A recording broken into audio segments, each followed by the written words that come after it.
Greetings, MacNNers. Welcome back to another episode of the Tech News Podcast that gives you the most insight, journalism, and cheap laughs, the MacNN Podcast.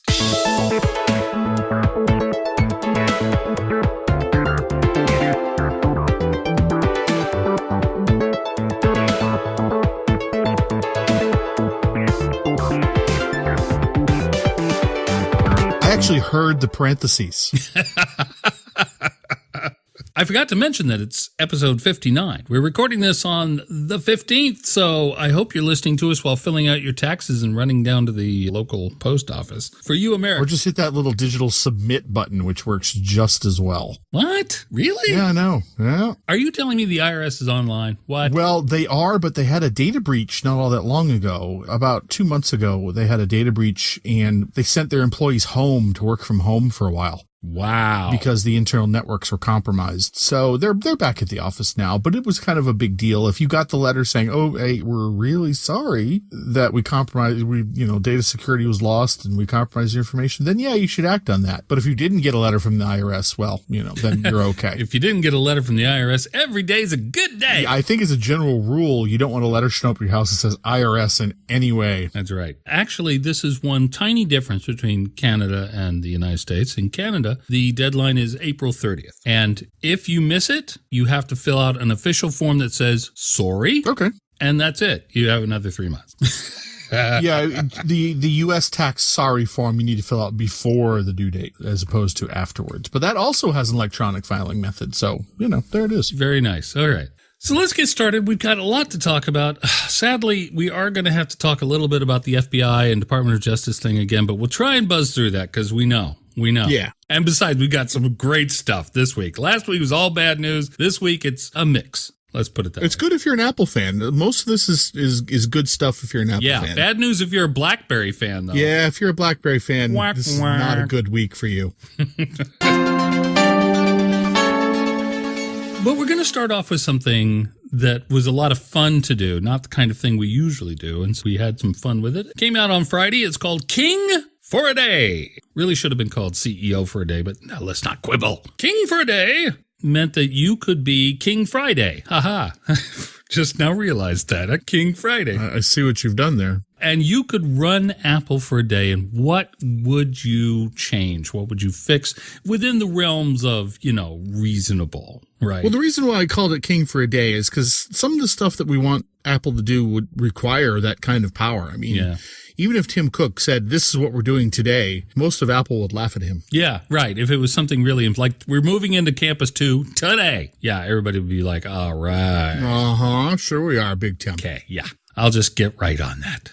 But here's the interesting thing that we did not expect to happen, and happened. We just whipped around our senior staff and went, what would you do? What would you do, Malcolm? What would you do, Mike? What would you do, William? And to me, the very interesting thing about this is all four of us mostly focused on fixing the Mac, or at least the Mac side of the business. Let's put it that way. I differ with your opinion slightly on that. You said you wanted to fix iTunes, but the thing is, I read that more as you wanted to fix the Apple Music system as a whole. Well, yes. I mean, because the music app on iOS is part and parcel of iTunes, but I mostly use that as drawing an example of how Apple had done it correctly and needs to apply that to OS X. In iOS, they broke up the app into music and the store and podcasts and iTunes U. That's the right approach. That's the way it should work. Yeah. And it seems to be working out just great for them. So why not? Well, the three pillars on OS X are the Mac App Store, iTunes, and the iBook Store. But you're right. iTunes is holding down a lot of the fort these days, and it's getting a little rickety, frankly. It's practically its own platform. It's a syncing platform. It handles all different kinds of media. It also backs up your app purchases. I mean, the list goes on and on and on. Mm-hmm. I think it just needs to be rethought, reinvented from the ground up. It started off life as a Cassidy and Green product called SoundJam MP. It did indeed. That's a tidbit I had forgotten until you had just reminded me of it right here, right now. It's so old, I don't even remember what year that came out. I do. It's 1998. Wow. So we're coming up on almost 20 years based on the same core. So, that's enough. That's enough. So, Mike, what was it you wanted to fix? I went off the rails a little bit in the beginning, and I did the parable of the United States submarine fleet and their losses in the 60s in the implementation in the U.S. Navy of something called SubSafe. And what SubSafe was is all it did is say, look, we don't want the boats to flood. So here's what we're going to do. We're going to change up maintenance. We're going to change up material sourcing. We're going to change up everything and make sure that what we're putting on the subs is installed properly, is the right material, and is not going to kill anybody. Yeah. Since the second submarine accident that we had in 1968, after the Threshers incident in 1963, we haven't lost any more submarines. Now, it took the Thresher disaster for the submarine fleet to say, hey, we need this program. And to be perfectly clear, the Scorpion much later was not SubSafe certified because the program was still being rolled in. But Apple doesn't think that they've had enough of a problem that they need to implement these wide-ranging, scope-changing quality assurance methods. Well, that we know of. I mean, remember a few iOS 9 releases ago, they sent out one that just bricked your phone. Well, iOS 9.3 bricked people's iPads. Well, yes, that's true. And so one presumes that they tried to do something about it. One presumes that they put some sort of procedures in place, but they're just still not sticking to it the way the Navy does. Yeah, let's be perfectly clear about this. I'm sure that they have a quality assurance program. However, it's not working worth a damn. Yeah. Between them not figuring out that Discovery D was making you have 865 Apple TVs on your network. That was a weird one. And between iTunes and Apple Music destroying libraries. Yeah, they destroyed mine pretty good. I rebuilt it, but woof. And then there were the FireWire audio driver issues when El Capitan came out. That one was thankfully short-lived, but yeah, for people who make their living with this stuff, and people do, oh, man. Wow.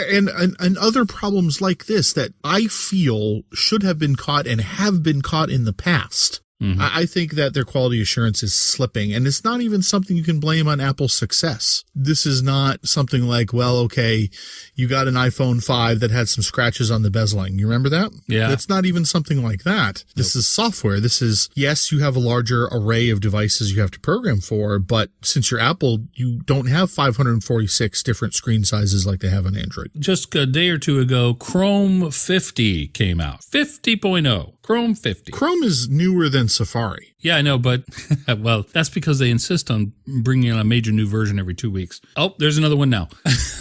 But the thing about it is, I ask even the people who are enthusiastic about Chrome, so what's new from version 49? And they cannot say. And that's okay, though. In the new paradigm as computers as an appliance, that doesn't really matter. There will be some of us that like to know that kind of thing. Yeah. But the vast majority of people don't care. Nope. In fact, one of the most popular and well-received updating systems that we've ever seen is on Apple TV, where Apple never says this is going to happen. It just shows up one day. Yeah. Hey, wait a minute. Was that app there yesterday? I don't think it was. Hey, what's this new splash screen we just got? Huh? They did that twice this week. Yeah, twice this week. Yeah, this is sort of like the way Adobe is handling its Creative Cloud suite nowadays. They just roll out features once they're ready, and that's it. I'm not saying there won't be times where somebody at Cupertino says, look, we have to do these major changes to the kernel because of this safety thing or the other thing. And I understand that perhaps my incrementation thing doesn't quite work the way I would want it to, but changing the kernel radically every year is we're having problems with printer drivers, we're having problems with device drivers. Storage is mostly handled by Apple anyway, so it's less of a problem other than this whole destroying the disk utility. Yeah, that's hopefully that's an area that will come back, but we'll see. I don't think so. It's another one of those things, Apple does this a lot, where they will create an app and it appears at first at least to have far fewer features, and maybe some of those get added back in, or maybe they're there but they're just much better hidden now. Yeah, to be clear, disk formatting you can still do in the terminal. You can still do all those things in the terminal. Right. But the thing is that what happens is all the veteran users, we'll call them, go, this is terrible. You've dumbed it down. All the new users are like, wow, this is great. Finally, I can half understand this thing. And they outnumber us at least 20 to 1. At least. On the King for a Day article, William Gallagher said he would improve move Siri, bring it to the Mac, which I think is going to happen, and he would work on Mail and make it a little bit better. I liked his idea. Malcolm Owen said he would do something borrowed from the Windows world, which is fair because that's where he mostly comes from, and that's make product announcements a regular thing. That we know we're going to get new PowerBooks in X, and we know we're going to get new Macs in Y. Yeah, I had a corollary to that, and I didn't put it in my King for a Day because I thought the quality assurance was more important. I touched on it very, very briefly in the last paragraph. And we've talked about this in the podcast before, but the promise of Intel was rapid updates. Yeah. The promise of Intel was, okay, well, we can use this motherboard for 3 or 4 different iterations, and we're going to slap in a faster processor in here because we have it. Mm-hmm. And that's what I thought they were going to do with the cylindrical Mac Pro. I thought that they had a forward-thinking design and there are processors that you can slap in the cylindrical Mac Pro. Yes, I was just going to point out that, in fact, the cylindrical Mac Pro is surprisingly upgradable. But 2 generations have passed. Yeah. Since that socket set on that motherboard. And the Mac Pro, I'm not convinced we haven't seen the end of it. I think we may never see another Mac Pro. Well, I hope you're wrong, because that is my chief contribution to the rumor market, is that I believe there's a Mac Pro. I'm the Gene Munster of Mac Pros. I'm like, oh, any day now. Well, as a corollary with Malcolm, I would like a Mac Pro, even if it's a little bit bigger, that they can say, okay, well, it's a new quarter. We have new Intel chipsets. This quarter, we have this Intel chipset. Mm-hmm. And just roll with that as they go and say, okay, well, it's been 6 months. Intel's got this chipset. So for the same price, now it's this chipset. And there is no engineering reason why they couldn't do that. No, there's just Apple styly, which would be that even if they brought out this machine, they would say, okay, it's got replaceable chipsets, but the chipsets are custom designed for us, so you have to buy them from us. Yeah, I don't even think they would do that because the slab side Mac Pro wasn't like that. The aluminum Mac Pro wasn't like that. No, but their official position was they would frown on any kind of processor. Well, sure, Apple. Okay, people are talking about repairability of Macs like there was some golden age where Apple had no problem with you buying an off-the-shelf part. It has never been that way. Never been that way. You know, replacing a hard drive or something. Yes, I understand that Apple's implementation, the PCIe SSD, is different now than the industry standard version is. Mm-hmm. But when the rest of the world was using IDE drives, Apple's using SCSI drives. Good luck finding one of those. Yeah. You know, in 1994. Yeah. You know, and their portables were a nightmare because a couple different versions of the PowerBook used non-standard SCSI 2.5-inch drives. Well, I think those days are probably largely coming to an end because as time has gone on, originally Apple had to pretty much design their own floppy drive. They literally did. Yeah, and they really did. But I think the day is coming where there will finally be a motherboard that's made by Intel or somebody that they can go, yeah, we'll use that in the Mac Mini, sure. I don't think so. I think the Pro is done. And I think if it wasn't done, I think we would have had one before now. I guess this year's WWDC just became an official make or break for the Mac Pro. You heard it here first. And I think you're right. When the Mac Pro, cylindrical Mac Pro came out, it had been years since the slab side had been upgraded. Yes. Well, really upgraded, yes. These little tweaks every now and again. That would be worse than killing it outright, in my opinion, would be Apple to come out and go, by the way, we've got this minor tweak for the current Mac Pro that will, bring it up to 2013 spec. Yeah. What? Wait, no. That is not Apple's market anymore. No, but they should still, it's such a tiny part of their business. You know, if they're going to keep it going at all, then do it correctly. Consider it like the old watchmaker stall at your local mall. Sure. And when the cylindrical Mac Pro came out, it was a beast. Mm-hmm.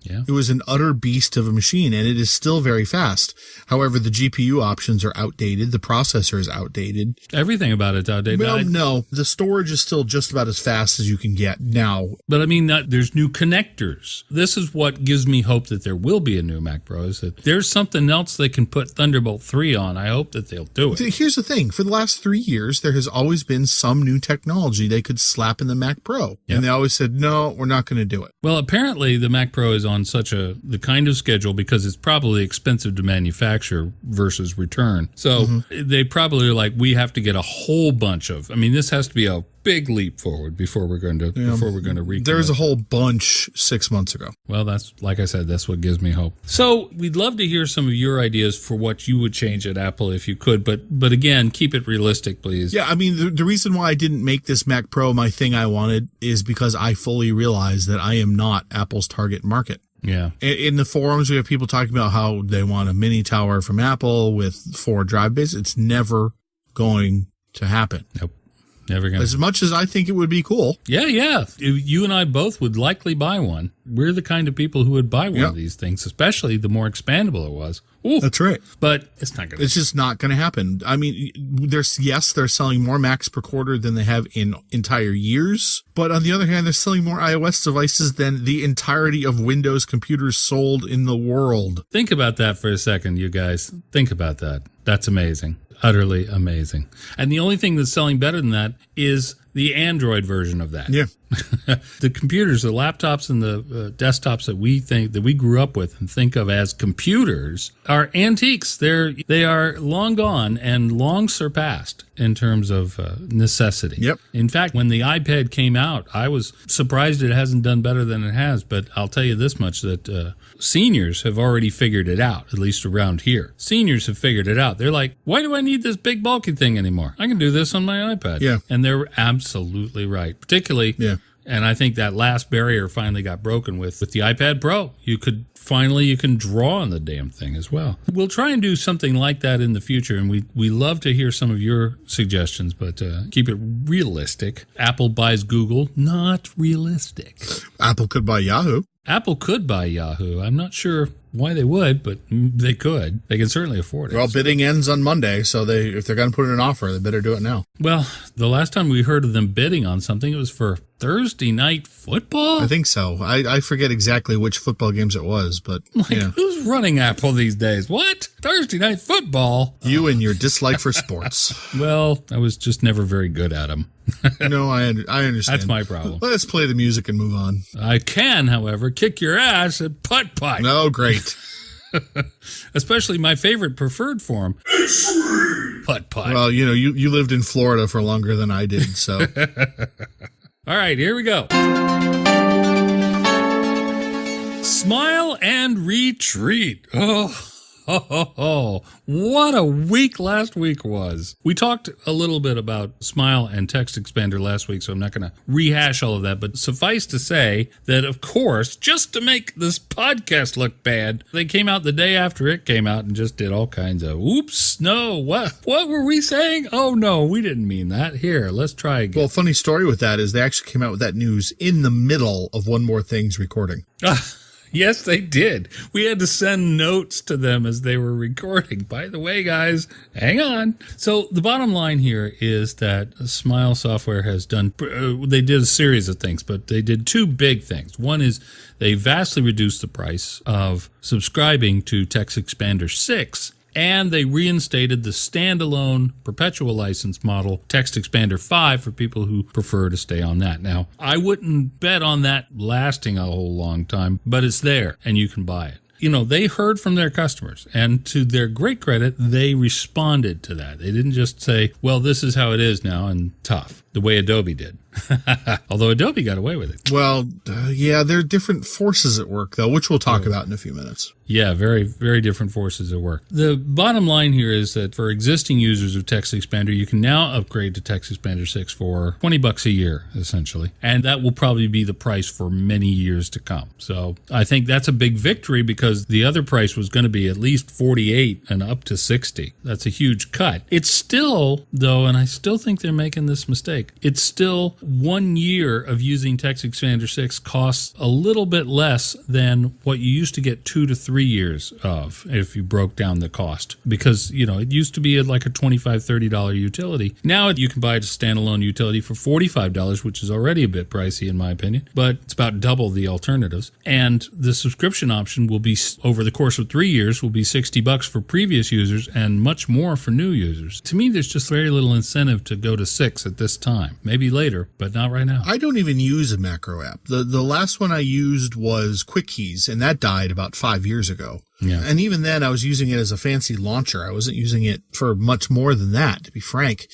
It's just not in my workflow. But looking at what you get for the price, I'm just not sure with the old pricing it was equivalent to the Photoshop, the photographer suite. Well, this is the thing that I think, unfortunately, Smile has still missed, is that this is, it's the finest of its type, but it is still just a little useful utility. It's not an essential. and you certainly can't make a living off of it. So Yeah. I think it violates the 2 rules that I set up last week on this. What worries me more, though, is that now that they've made the pricing a bit more attractive, that this might work. And if it does, then, as I said last week, a whole bunch of others are going to get on the same bandwagon. It doesn't matter. The shift is on anyway. More software is going to do this and not less. Software as a service, like we spoke about last week, is the future of software distribution.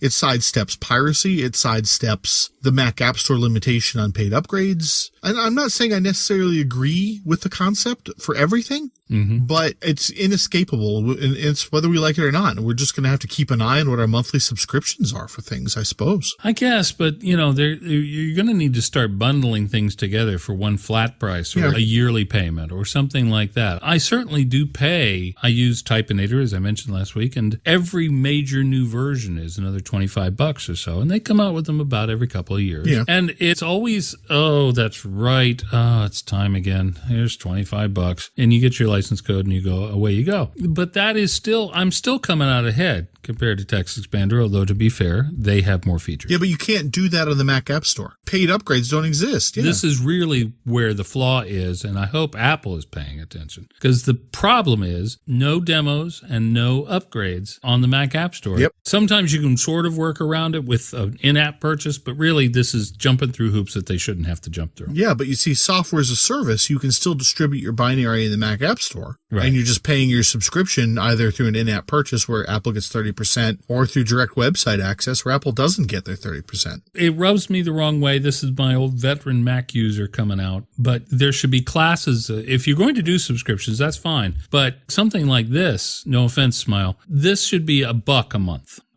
Not much more than that. Since the proliferation of mobile, the industry, meaning the users, decided that I don't want to pay for an app, right? So just like with ads being blocked on websites, who's going to pay to make these apps? Yeah. Where are these apps going to come from if there's no source of revenue? Well, this just makes me appreciate companies like Good, the Good Reader app, for example. Yep. It's $5 or $6 or whatever it is. And that's it. It's $5 and I have paid it twice. Yeah. I paid it when we first got an iPad and PDF support on the iPad was non-existent. I've been fine with Apple's policy of pricing software very reasonably. But then every major new version, you pay it again. But that doesn't happen like every year. It happens fairly often. Yeah. Their every year stuff seems to be free, which is odd. The thing is, they'll say, we've updated iMovie, and you got to buy it again. And here's the list of what's new. Okay, then I can make a decision. Yeah, and I understand that. It's just we're in the middle of that shift. Yeah. It's going to be awkward for a while. Before mobile took over, did you have a problem dropping? You didn't have a problem dropping $25 on TextExpander. No. And I didn't have a problem dropping $40 on Quick Keys and then $10 for the version after that and then $10 for the version after that. Yeah. This is just the shift. This is just the revenue generation shift. I still think this should be led by the Microsoft Office and the Quickens and the Adobes of the world, the pro-level software that costs, because subscription solves a problem with those apps. They cost too much. Not everybody can make that, though. When Microsoft says Office 365 for $10 a month, and they get how many millions of people subscribing a month? Well, that was a case where they were effectively held hostage, which, come to think of it, was also how Adobe did it. Yeah. But, I'd love to see CAD software become a $10 a month or even $20 a month app. For some reason, I think somebody is doing that. I just don't remember who it is. Maybe one of them, yeah. I'm not really that up on the CAD thing right now. But my dock has folders on it mostly, but it's got at least 24 apps on it. Okay. If I'm going to pay $5 a month for all of these, I can't. Oh, sure. Of course you can't. And so the other problem then becomes, what do I give up? Or what do I do to seek out an alternative if I can't give it up? Yeah. We've just run, practically a whole week on TextExpander alone. William, earlier last week, wrote an article about how you could move your snippets over to Keyboard Maestro, which is a perpetual license product. Yep. And I just happened to stop by Mac Update earlier today and said, let's look up and let's see what the comments are about TextExpander. Oh! Yeah.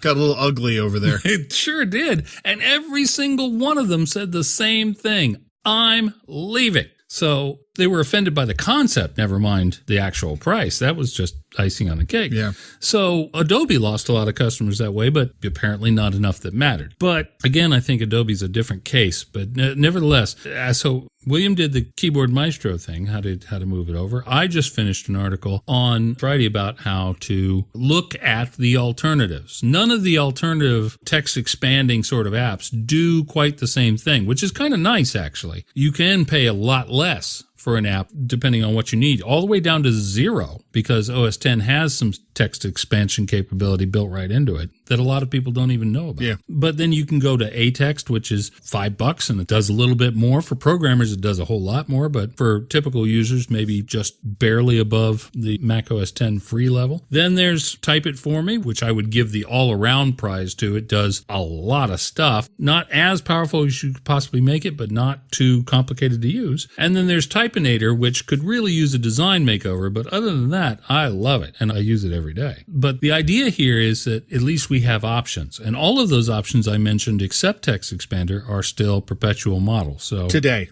if that's your interest, well, Typinator has made it, they've stuck their flag in the ground. They said, we're not doing this, the same way Quark Express has done. Here's what would make this pill easier for me to swallow, is if I didn't have to set up a damn new cloud account with every single one of these things. Yeah. You know, I belong to a system called Discuss, which allows me to comment on many different sites with one set of credentials. Facebook logins have sort of performed this feat. There's a couple of others like that. Maybe these developers need to get together on this and see if they can't figure out a common login, because I think that would make it, I know it sounds like a little thing, but it actually would make it a little easier. And I'm with you. I mean, but I can hear our friends at 1Password going, no. Every single site should have a different login. Well, yeah, I mean, that's a separate issue. The actual security implications behind that, that's entirely different. It's also good for their business. But here's the thing. As far as my data processing goes, I'm not convinced that I've ever actually made any serious modifications to my workflow. I don't really use the cloud that much. I write in TextEdit. I'm still using the old Audio Hijack Pro. Slack is a new addition in the last year. I'm not sure how much of this I'm going to need to buy. That's true. But for example, we host on SoundCloud Pro. So that's a subscription. Slack could go. Yep. Nobody would blink an eye if Slack went subscription. Probably not. And as you mentioned brilliantly last week, Netflix, Hulu, Amazon, and so many more like that. Apple themselves for iCloud Space or iCloud Photo Library or what have you. To be fair, all of these are, except for Amazon maybe, are pretty cheap, but it just starts to add up. It does add up. Yep. All right. Well, if you need me, I'll be down at the $15 an hour wage protest because now I need it. Yeah, no kidding, right? All right, moving on. Well, we held off as long as we could, but it's time. Yeah, we got to do the FBI, DOJ shenanigans briefing update. Yeah, but this isn't going to be a super long one this week, though. No, the activity has bubbled down a bit, but there are several distinct things that are going on. And the first one I want to start off with is, we told you so. Okay. Yeah, let's just slap that down there. We told you so hopefully becomes a regular new part of this podcast. But in this case, what we're reacting to here is the shock, surprise, amazing discovery that the San Bernardino gunman's work-issued iPhone 5C, the one that really kicked off this whole mess, had nothing on it. Exactly as we said. Nothing. Well, to be fair, the lawyers have said that they're still working on it, but that's a load of crap. How long does it take to decrypt, once you're in, how long does it take to decrypt a 16 gigabyte iPhone 5C? Yeah, there's nothing on there. There's nothing on there. And they knew from the get-go. They knew from the get-go that there was no cyber pathogen on this damn phone. Oh, that guy. To be fair, that wasn't the FBI making that claim. That was some nutty lawmaker. The thing is, know something about what you're legislating about. And if you don't, then don't jump in. Yeah, Dianne Feinstein. Don't say silly stuff like a cyber pathogen is lurking on the iPhone 5C that most of the rest of the world just kind of tilted their head like a confused dog and said, what? It's true. And the few people that are so completely technically illiterate who took that guy seriously. Oh, cyber pathogen. It was it was San Bernardino Assistant County DA. That's who that was. Oh, man, was that terrible. Why does he still have a job? Why? Oof. That's just wrong. Anyway, so there was nothing on the San Bernardino 5C, which what we did tell them, what everybody told them, what the San Bernardino County Health Department employees told them. Has that stopped them? No, sir. Not only do they continue to claim that they're still analyzing, not only that, but now they've actually issued a new or requesting permission for a new warrant for another iPhone C, this time in a murder case. This one's a little different, though. They're not trying to force, in this particular case, they're not trying to force Apple to do anything. Yep. They just want permission to use whatever that method was that they used on the San Bernardino one to get at this one. This one might actually have some useful data on it. But my big issue with this, Mike and I have been all week talking about this, is if you can defeat the security on an iPhone, that's like opening the front door of your house. It's everything. There's no way to tell a judge, well, we just want to look at the contacts, because you can't. You get the entire contents of the phone. And there's just something fundamentally not legal about this. Search warrants have to be incredibly specific about what they're looking for, why they think it's there, and where they're going to look. Yeah.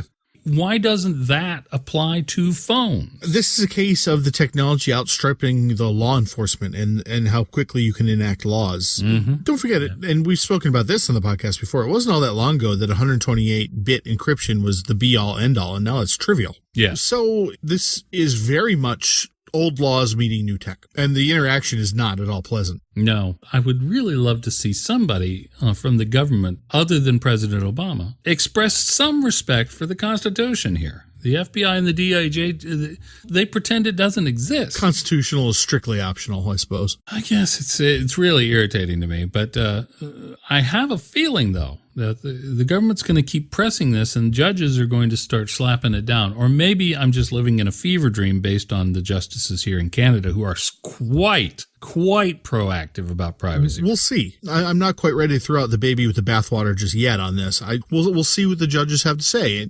It is a conversation that needs to happen not just in Washington, D.C., but it does need to happen in the various courtrooms in the United States. I'm very depressed about the response so far from Washington. There were two, I wrote an article about it. There were two bills. We've already talked about the Dianne Feinstein, Richard Burr bill. But it's a bipartisan effort, so I guess you could say good on that, but it's a bipartisan attempt at utter stupidity. Yeah, it's a bipartisan attempt that's just kind of bipartisan in name only. In inanity. So it turns out the two parties do have something in common. But that's a Senate bill. In the House bill, they had another one where they're again trying to gut the FCC's ability to protect net neutrality, which isn't directly related to encryption, but it is related to your security. It's a slightly different issue, but it's definitely worth keeping an eye on. Yeah. I don't think it's going to pass. I don't think any of these bills are going to pass. I sure hope not. But this is, what was it? I think Gandhi said, first they hate you, then they fight you, then you win. In other words, the more you keep presenting a certain idea, the slowly but surely it moves into the mainstream. Yeah. And I fear that that's what's going on here. You fear that? Okay. Oh, sure. I get what you're saying now. Particularly with the FBI's and the Department of Justice's effort. But here we are on the other side with the House of Representatives trying to gut the FCC. And it may eventually get gutted by 1,000 smaller cuts instead of this one big one. But that's the way these things go. Speaking of Congress, there is a new congressional hearing. We're going to have Apple versus the FBI in a hearing again soon. Mike, do you know the details on this? I really don't. This one kind of snuck up on me. It's Bruce Sewell again facing off against the House Judiciary Committee. And I'm not sure exactly what we're going over this time. I think that this might have been originally scheduled because they were expecting a ruling on the San Bernardino 5C. And I think this was originally scheduled as like a fallout hearing more than anything else. But, honestly, your guess is as good as mine as far as exact topics. I'm not sure exactly what the line of questioning is going to be. We're going to see. I mean, I'm going to have the C-SPAN Ocho on just the same to watch it. Yeah. And we'll see how it goes. And I don't think we're going to do another live page on it, but we are going to report as things happen. Yeah, we'll certainly, if anything happens, we'll definitely let you know, and we'll sum it up as well. I think this is a great opportunity for Bruce I'm calling him Bruce now. Bruce, yeah. He's our buddy. You go drinking with him. This is a great opportunity for him to educate the House Judiciary Committee, who, to be fair, acquitted themselves well last time around. Yeah, I agree. This is an opportunity for them to get educated on why this is not resolved. Yeah. Because a lot of people do feel like, well, that was the end of it, and that's not. So they have a teachable moment here, and I hope that Bruce Sewell takes full advantage of it. Yeah, I hope so too. There's a lot to be said, and there's a lot of educating that, frankly, the FBI could have done a better job on, and Apple is filling the gap in that. And like the FBI director said earlier this week, this is not a conversation for emotions, and Apple was beating that drum. Let me turn to the Brooklyn case for a second. For those of you keeping score, this is city number 2 in our list. There was San Bernardino was 1, Brooklyn 2, Boston 3. So this is about the Brooklyn case. This was a meth dealer who had an iPhone 5S, if I'm not mistaken. Hard to keep track. 5S, yes. Running iOS 7. 5S, iOS 7. Yeah. Pled guilty. So there's really no other further prosecution they're going to do about it. But the FBI just wants to take a look in it. And the meth dealer says, I can't remember the passcode. I can't help you out. I'm sorry. So they want to use the All Writs Act again to force Apple to break the encryption. But this is a different kettle of fish for both the FBI and for Apple, because this is a phone with the secure enclave in it. For those of you who don't know what it means, let's just say it's hardware encryption that's super amazingly difficult to bypass. Not like the iPhone 5C in San Bernardino. There's not going to be some hacker come along and go, I can get into that. That's not going to happen. So this one, even if the court eventually rules on the FBI's behalf, I'm not sure there's much of anything Apple could do. Well, Apple filed their objection to the appeal today in the New York case, and they basically said, well, if the FBI got into the San Bernardino 5C, they don't need our help, so all writs can pack sand, which is an interesting interpretation of what's going on. Leave us alone, yeah. But it's legally, factually correct. Yeah. The FBI insists that the 5C penetration method was only going to work on the 5C, and I'm presuming that's because of the secure enclave that you were talking about. Yeah, we presume. But we'll see how this pans out. I mean, the FBI is going to be pussyfooting around for a little while, I think, to give up as little as possible about the penetration method. And the weasel speak has already started on that, saying that, well, the FBI doesn't have to give up the method because they don't own it, which I think is garbage. Then what did we just pay $15,000 for? That's $25,000. By the way. Sorry. But yeah. $25,000. This is actually one of the most disturbing things about the entire case to me, is that the secret to, or at least a flaw into older iPhones costs that cheap to get into. This is why we're going to see more and more ransomware. This is why people who are on older iPhones should start getting nervous, quite frankly. If your phone isn't capable of running iOS 9, I think you should probably be a little worried. Yeah, it's time to move up. It's time to move up. If your phone doesn't have a secure enclave on it, well, you'd better not be a criminal. And speaking of criminals, I have a question. Maybe Mike can help me with it. Maybe because I'm a criminal? What are we talking about here? Maybe you guys can help me deal with it. Here's my problem. Is there no criminal using an Android phone? Is that... And you already know the answer to this.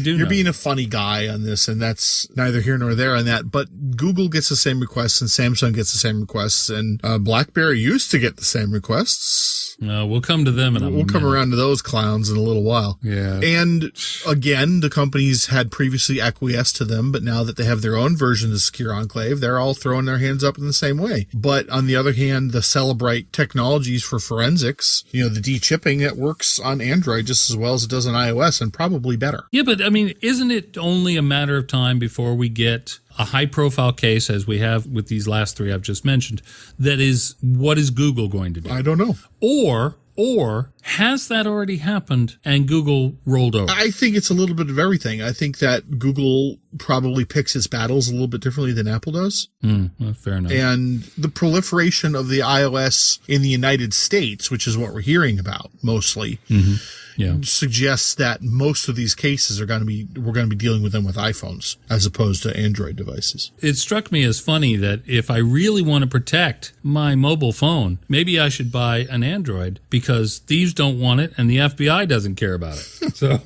the ultimate form of security. Well, let me get you my old Nokia brick phone, and you can use that. You'll be all right. Well, now, this is the thing, though. Unfortunately, if there is anyone out there thinking that the feature phones are more secure, I got bad news. Yeah, they're on Java. They're all Java-based phones. Yeah. That ironclad Java. So in this very Brooklyn case that we're talking about, in the Boston case, in the Boston gang case we're talking about, one of the two seized phones was a flip phone, was an AT&T flip phone. The FBI broke into that instantly. There was no breaking. There was just politely saying, give us your data, and the phone going, well, all right. Okay, sure, no problem. Here you go. Yeah. But now, speaking of compromises and security, I got to turn this around to BlackBerry. This doesn't have anything to do with the FBI or the DOJ. Let me play a little music just so you know. Yeah, what a good idea. BlackBerry. Oh, tough week for BlackBerry. Oh, man. Could you stop making yourself redundant and irrelevant so quickly? Really. You're a Canadian national treasure, and you're just screwing it all up. Not for much longer. You realize that the next thing down was the shuttle space arm, and the thing below that is IMAX. That's what Canada has to brag on. That's IMAX, by the way. Yeah, because we can't. Yeah, thank you. Because we can't. We can't brag on BlackBerry anymore. This is ridiculous. I have been saying for years that I suspected that BlackBerry was cooperating with law enforcement much more than they were letting on. But now we finally got complete confirmation of this with the Royal Canadian Mounted Police, RCMP. Yep. It turns out they've been able to decrypt BlackBerry pin-to-pin messages, the secure ones, pin-to-pin, for years. For consumers. 6 years for consumers, that's right. Not enterprise. Enterprise that have their own servers had a different, They're able to pick their own encryption key, and that's what protected them from that. But the consumer level encryption key has remained the same for 7 years. Yeah. And the RCMP has it. And, frankly, a lot of other entities have it.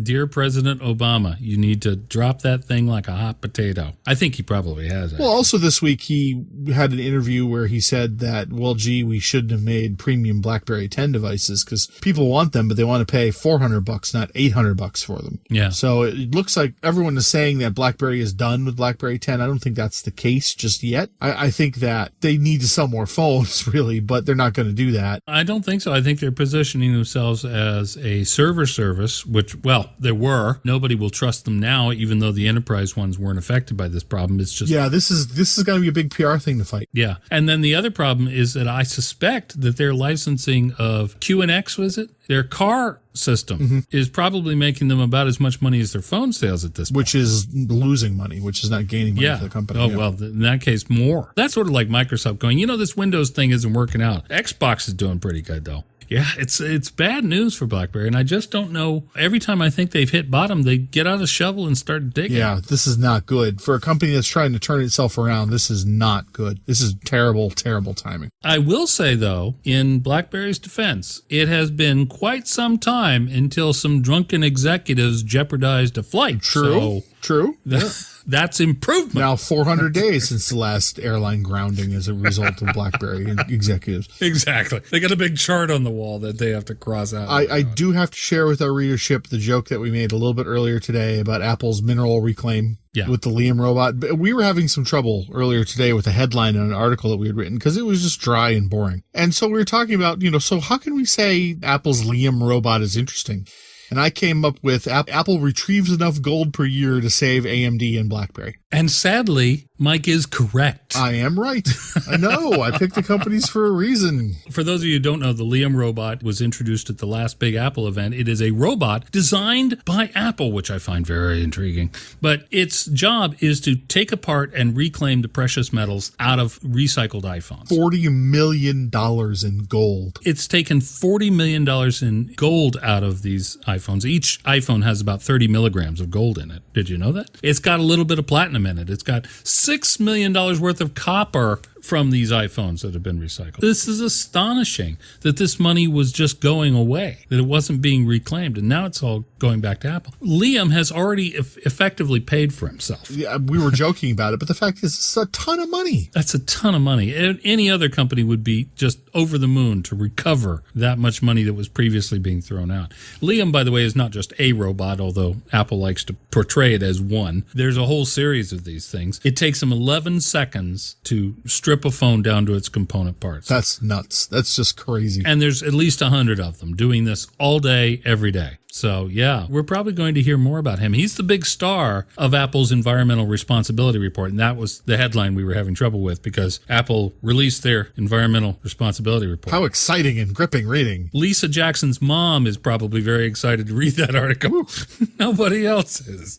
Look at my daughter's on the front page. Look at that. Yeah, I've got a lot going on. So I read that this morning and said, oh, this can wait till Charles can come in. I'm just not doing this. Nope. There were some very interesting tidbits in there, but yeah, it mostly was just, what? Oh, you're doing better? That's great. Next. Yeah, I was just barely clinging on to consciousness this morning, so that would have been the end of me. Here in the news business, we kind of hope that a politician will say something stupid, you know. Then all of a sudden, you get this gift. Yeah. Play the music. We got to talk about the gift. We got to go on to the gift. Our big gift today. Here we go. Actually, Mike, to be fair, we got two gifts. Okay, what was your gift? Well, the first one was a much smaller gift that just was sort of a taster, an appetizer to the big meaty plate of gift we got later. But the first one was the Apple car. Oh, God, yeah. Yes. Motor Trend. Oh. Motor Trend hired a designer, and I feel very bad for this designer because perhaps he is a very talented person, but he was hired to do what Motor Trend wanted him to do. So he did what they wanted him to do, and he came up with a possible design for the possible Apple car. Oh. And it looks like an iPad and a Fiat fell in love and got to be very close. It had little Fiat minis. Yeah, and had, a rose gold Fiat Mini. Oh, yeah, the things that killed me about the artist's conception of this is, yes, it was rose gold, but it had antenna cutouts. Yeah, the antenna cutouts, like the ceramic bands on your own iPhone, were the headlights. Ridiculous. For this thing, not big round headlights. That would not be Apple. Ridiculous. But of course, here's the thing. If you're going to imagine a car and you're going to be like, we really think this is what Apple would do, Apple would not put their logo on all four hubcaps. I'm just telling you. I'm just saying right now. Oh, no, I missed that. Oh, God. Also, Apple might have a trunk. just a possibility I'm throwing out. But my favorite part, my favorite part of this entire car was the volume rocker unified brake and accelerator. Oh, yeah, I got with that. A plus for the accelerator part and a minus for the brake part. But my real question with this, before we move on to the other gift of the week, is do you get a sheet of stickers to put on your computer with your car? No. Oh, see, that's too bad. I'm looking forward to a Calvinized Tim Cook peeing on Google. Well, I have seen the Calvin peeing on Apple logos, so there it is. Oh, come on, we've got to talk about the other gift though. It's only fair. All right. Anyway, head on over to Motor Trend, have a look. What's funny is that one feature of this will probably actually make it into an actual car one day, and the Motor Trend will go, see? We were right. Nailed it! But especially take a look at that dashboard. It is it should be called Distractorama. Yeah, it's bad.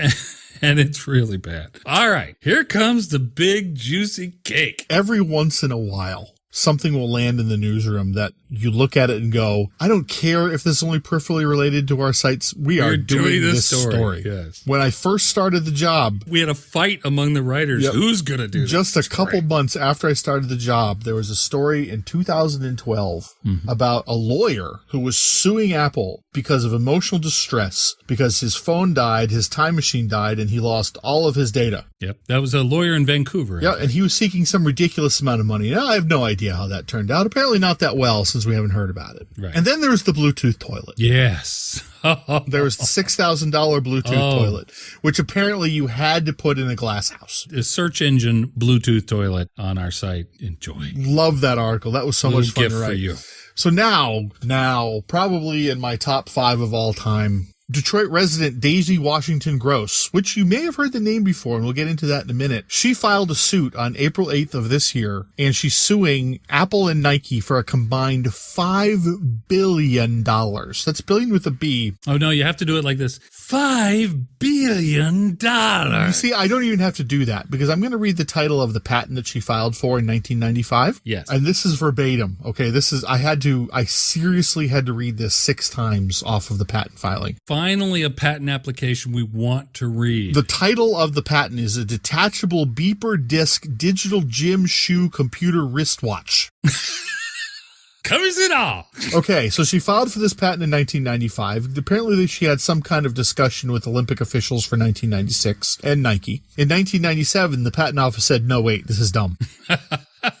And struck it from the record. In 2000, she sued Reebok, trying to use the same patent. It was thrown out in 2001. I couldn't get a lot of information off that because that's still sitting in a box somewhere in Detroit. Right. But for this suit, using the same patent, which is gone, which is dead, she's looking for $2 billion from Apple and $3 billion from Nike on the strength of Nike Fuel and the Apple Watch. And the woman says that she has correspondence, drawings, and other paperwork to back up her claim because she was the first one to file for a patent on a computerized watch. Now, with the court filing, what she used for proof of her filing is just a list of prices from Best Buy and here and there about the Apple Watch. Mm-hmm. And for some reason, she decided that was going to be enough to get $5 billion. Yes, apparently she's owed the entire cost of every Apple Watch sold. Well, disgorgement of profits, of course. Of course. But this is ridiculous.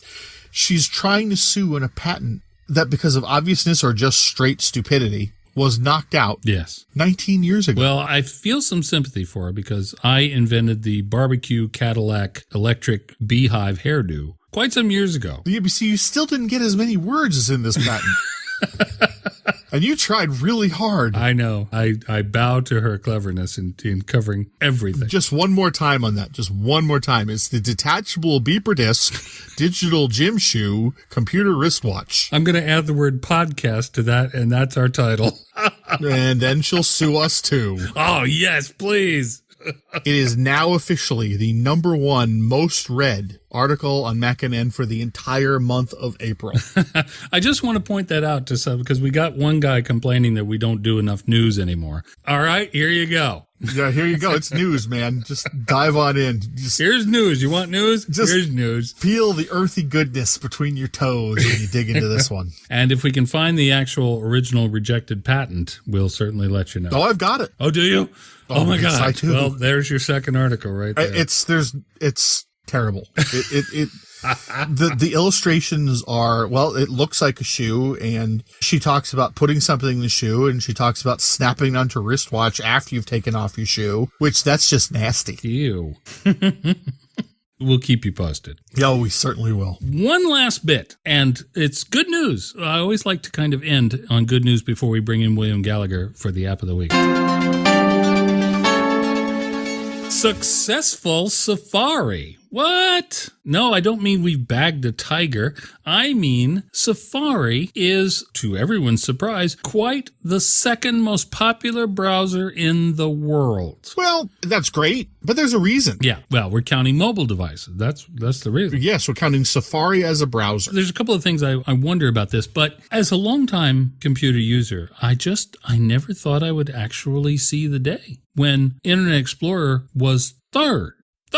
And Edge is a fraction of a percent. Well, but Edge is only for Windows 10, so, I get that. It'll rise up, and it will eventually probably reclaim. It will rise up. And the numbers will increase just, by proxy. But yeah, the numbers will increase, but the proliferation of Safari on mobile. Well, that's true. Every quarter, they get at least another 50 million users. Yep. So Chrome is #1. Yep. And again, we can only assume that that's because it's on an enormous number of... It's the same reason. It's actually a triple thread. It's on PCs And it's on Android devices. And it's on the iOS and on OS 10. Yeah, it's everywhere. Firefox only has 8%. Firefox. That startled me. I thought that was going to be higher. Yeah, much higher. Here's the interesting thing to me is that Chrome is not the default browser on most Android devices. There's a built-in Android browser, sort of like WebKit is the core of Safari, right? This Android browser is the default browser, not only for, you've just bought an Android phone and you want to go on a website, Android browser, but it's the default browser for any app that accesses the web on an Android device. And yet it's not even in the top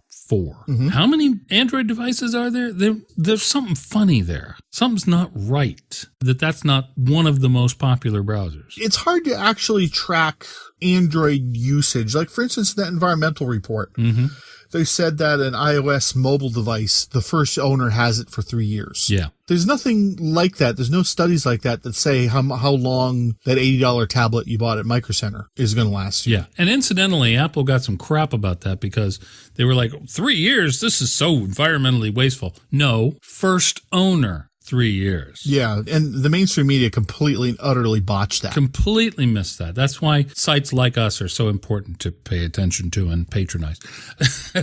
But no, seriously, first owner, most of the people I'm talking to right now, listening to me right now, have handed an old iPhone down to a sibling, a spouse. I would be surprised if every single listener of this podcast has not done that with an Apple device at some point in their life. At least one, yeah. We still have old iPods here in the house. Oh, yeah. That we will sometimes pull off and use because we want to see what's on them. We've got, my wife is currently using my iPhone 5S, right? So I sold my old MacBook and my old iPad to other people who are still using them to this day. Mm-hmm. I even have one friend, she's not using it as her main computer anymore, but she still has, and it still works, the special edition original iBook. I was going to ask if it was the green one, but I guess it would be the graphite one. It still runs Mac OS 9. There's a phrase we haven't heard for a while. Yeah, but stand by. Yeah, we've just seen some new indication that either proofreaders at Apple are getting lazy or they're going to rename Mac OS 10 to just Mac OS. The more I think about it, the more I think that this is going to happen. Oh, I definitely think it's going to happen. We're just going to touch on this really briefly because, frankly, we're running out of time for this week's podcast. True.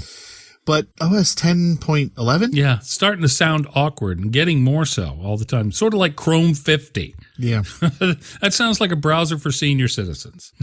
It does, doesn't it? If we're going to find out about this Mac OS mystery, I can tell you exactly when it's going to be revealed. Yep, me too. It's going to be revealed at the Worldwide Developers Conference, which is not officially scheduled yet, but is going to be, I think, June 8th through the 13th. I believe those are the days. It seems reasonable. Well, every year we work this out by looking at the availability dates for the venue. And it turns out there's a block there that says mysterious company. So I wondered who that might be. So we think it's going to be June 8th through the 13th. I think this is going to be a big year because I think that Apple wouldn't be renaming this just tossing it off. I think they've got something big planned. Well, it's the birth year of the company. Who knows? Yeah, that's the other thing. 40th anniversary. Who knows what they're going to try and pull out this year. I'm excited, as I always am, just to see what it is. And, the WWDC, in fact, over the last few years has been one of the most interesting events Apple does. Rose gold apple car. You're right. Damn it. They've spoiled it for me. Curse you, Motor Trend. And, of course, as we do at the end of each episode, we spend a couple of moments with my dear colleague in best-selling MacNN Pointers books. Volume 4, out now, William Gallagher. William, what is your app of the week? Yeah, more people have heard of this app this week than I think have ever used it, and that needs to change. For my app of the week is TextExpander 5. Notice 5, not the new TextExpander 6. I am a long-time user of TextExpander, but I'm still hesitating over version 6, despite this business of the makers lowering the prices. Not to rehash all of that, but right now, version 6, it is just cosmetically nicer than version 5. So let's put that aside and enthuse about what 5 and 6 do. TextExpander expands text.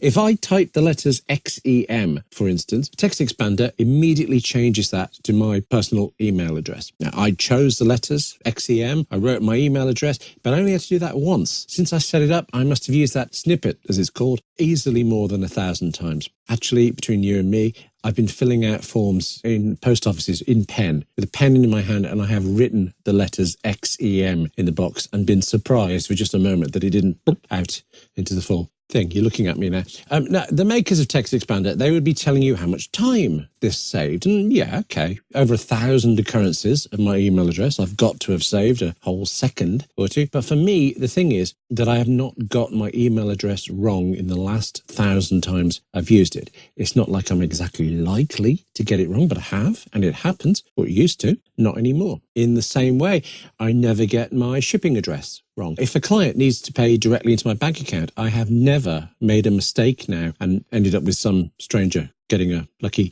windfall. I like typing, so I resisted TextExpander. But the fact that it gets things done quickly is just a small part of it. Quickly, reliably, and also letting me automate repeated emails. I'm doing a thing where I report what I've invoiced and what's been paid. TextExpander will ask me how much, what for, who from, and then it's written out and it's addressed the email. I just have to hit send and it's gone. The fact that that happens so quickly and so reliably, but without any errors ever, means I do it quickly and reliably without any errors ever. I'm going to tell you, I do use TextExpander along with both Keyboard Maestro and Hazel to create what, in retrospect, is a kind of crazy town rudimentary pulley system for invoices, but it speeds up the process, honest it does. And it also cuts down the time I have to spend away from my regular work. And that's all I want to do. Get the tedious stuff out of the way, do the fun stuff. Go check out TextExpander on MacNN.com for the prices, because it's complicated and it's changing, but it's worth it. Well, that just about wraps it up for episode 59 of the MacNN podcast. I'm very excited for next week for two reasons, one of which I cannot tell you, but we might have a guest. That's all I'm going to say about that. Yep, that'll be exciting. And then the second reason is that I just get irrationally happy about even numbers, like nice round numbers. And episode 60 has a really nice round feel to it. So join Mike and I and possibly other people as we explore whatever else is going on in the Apple, iOS, and Mac, or Mac OS as the case may be, world. On behalf of the entire staff, I'm Charles Martin. I'm the editor of MacNN. That's managing editor Mike over there in Washington, D.C. It's pretty exciting here all the time, especially during election season. Till next week, I'm Charles. That's Mike. Thank you so much for listening. See you next week. So long, everybody. Have a good week. Goodbye.